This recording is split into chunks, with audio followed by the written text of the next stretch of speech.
যখন বিয়ে করছি তখন তো খালি শুনতাছি নাকি যে বার্তা ভূতের ভিটা আছে। হ্যাঁ,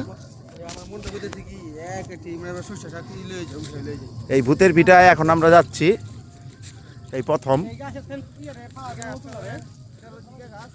কি গাছ? কোনটা কোনটা?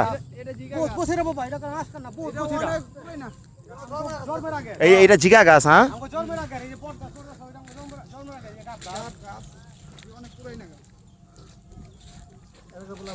না,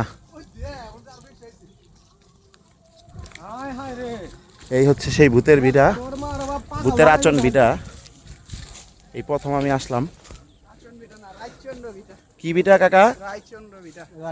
রায়চন্দ্র ভিটা। ও, রায়চন্দ্র ভিটা। আচ্ছা আচ্ছা, এই সেই ভূতের রায়চন্দ্র ভিটা। একদম মানে